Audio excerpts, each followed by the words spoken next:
Benarkah sinyal reshuffle semakin dekat dan apakah menteri dari Partai Nasdem yang disebut berpeluang digeser? Kita bahas bersama Yunarto Wijaya, Direktur Eksekutif Carta Politika. Mas Toto, selamat malam.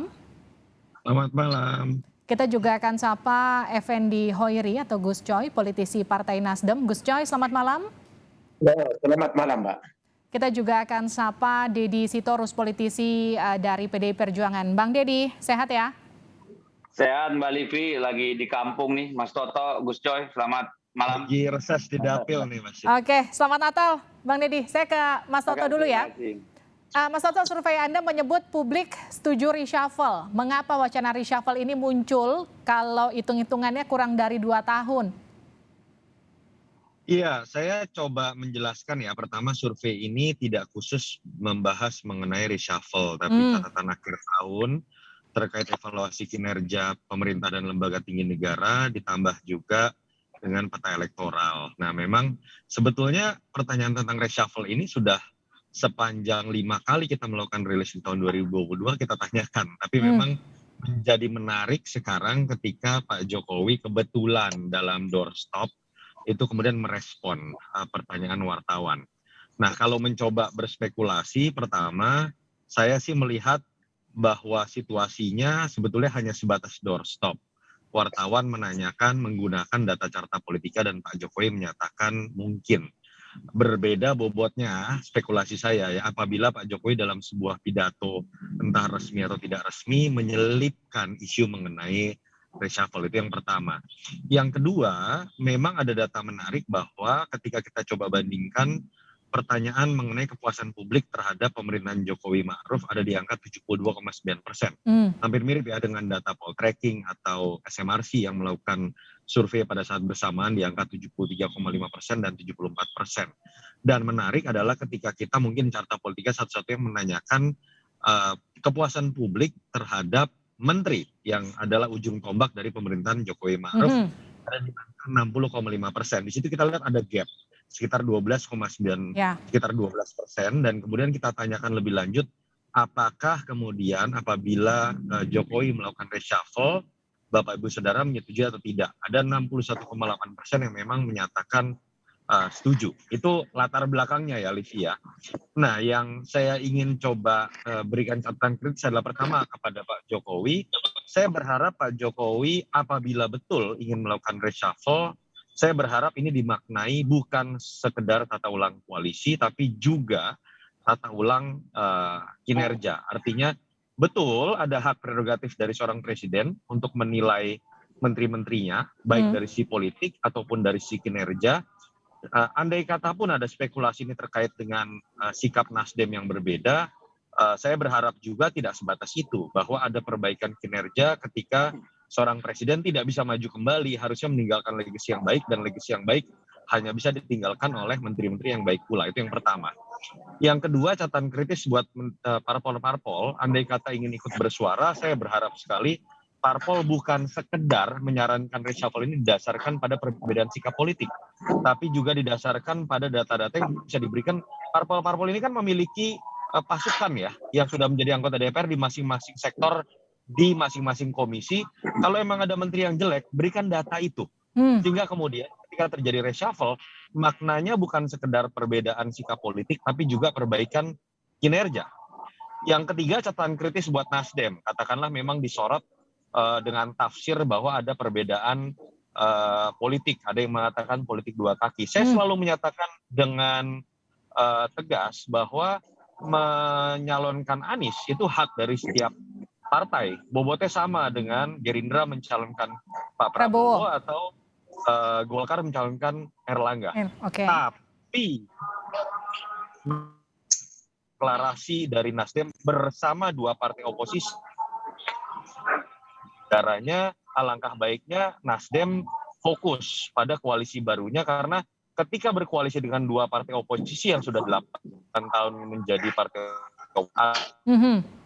untuk menjadi bagian dari koalisi yang memandang bagaimana bernegara itu berbeda dengan koalisi yang ada sekarang. Itu catatan dari saya, Livi. Baik, Gus Coy silakan ditanggapi, artinya apakah kemudian Nasdem sudah siap untuk angkat kaki dari koalisi pemerintahan Jokowi?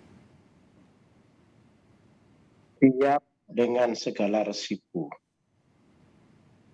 Karena memang soal kabinet reshuffle, tidak reshuffle, evaluasi, atau tidak dievaluasi, prestasi atau tidak prestasi yang menentukan berikutnya, dan yang punya hak untuk mengevaluasi ya, kemudian mengambil sikap apa, itu hak prerogatif presiden. Jadi kita normatif aja, itu kewenangan sepenuhnya di sana. Tapi saya mau menanggapi Mas Toto yang kedua, yang terkait dengan karena kita koalisi dengan partai yang di luar pemerintahan. Ini yang kita agak berbeda. Koalisi di luar partai yang sekarang berada di luar pemerintahan, itu kan bukan untuk hasil pemilu 19 sampai 2004, tapi itu untuk bekerja 2024, pemilu 2004 sampai 2029. Komitmen kami dengan Jokowi sebagai presiden yang kita juga usung sampai 2024. Jadi ini tidak berubah, kesetiaan itu tidak berubah. Adapun kemudian kami menggunakan hak kedaulatan kami mempersiapkan diri untuk pemilu 2004 dan memilih mitra koalisi berbeda dengan yang ada sekarang. Apa yang salah di situ? Apa yang membuat kami terpecah itu tidak ada.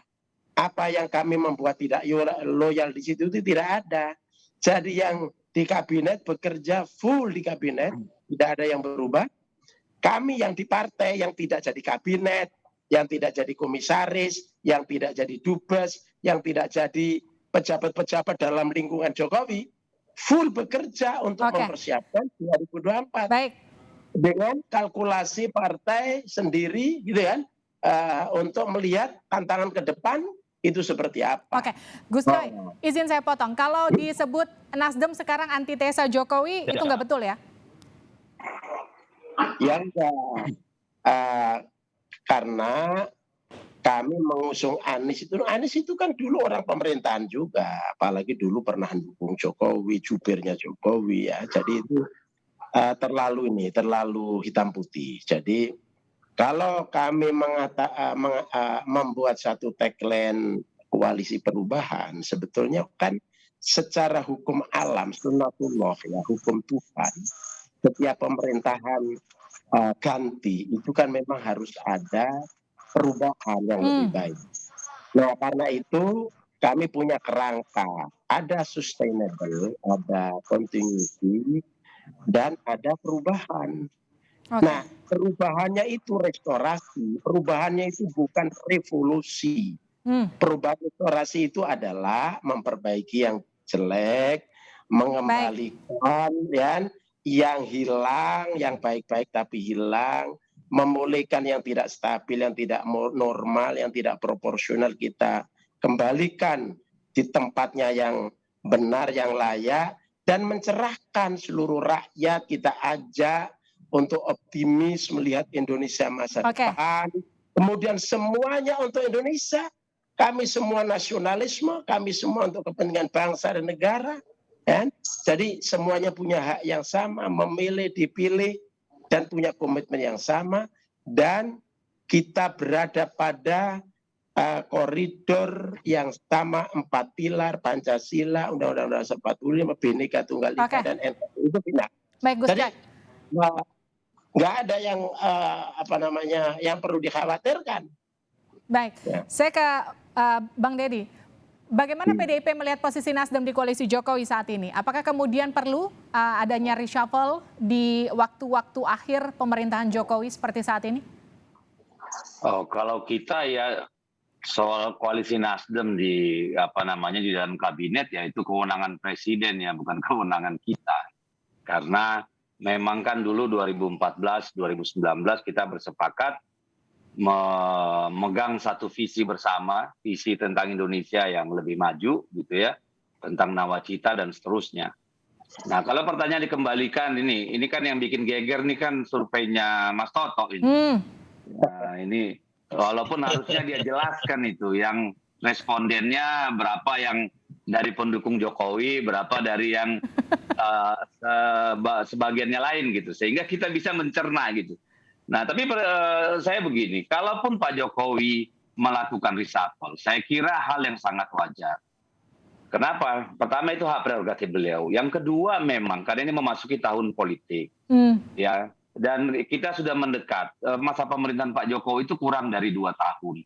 Masih banyak sekali PR beliau yang harus dituntaskan gitu, sehingga ketika beliau selesai sebagai Presiden Indonesia itu tentu apa yang dia cita-citakan ya bisa mendekati apa yang sudah dijanjikan, kan kira-kira gitu.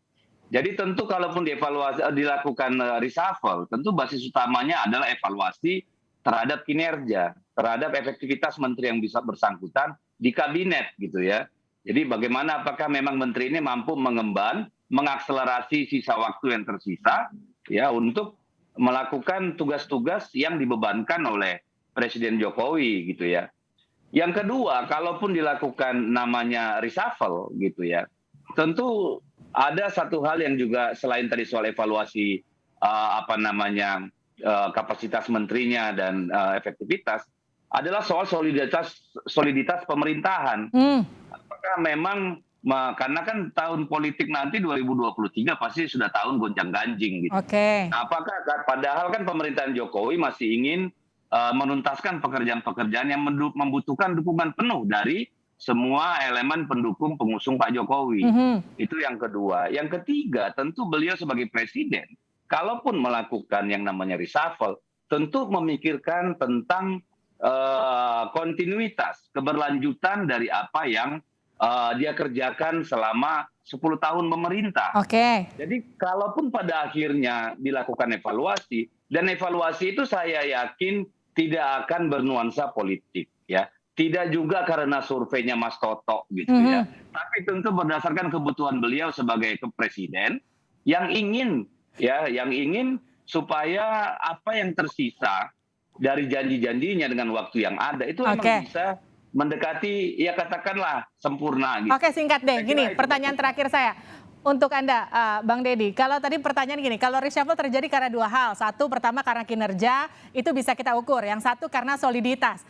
Antara parpol koalisi internal Jokowi saat ini dengan Nasdem masih solid nggak? Itu aja dulu pertanyaannya. Saya tidak melihat sejauh ini ada masalah ya, dalam konteks pemerintahan. Ya, dalam konteks pemerintahan kita tidak melihat ada masalah. Tapi dalam soal pilihan-pilihan politik di masa depan ya, kita memang berbeda.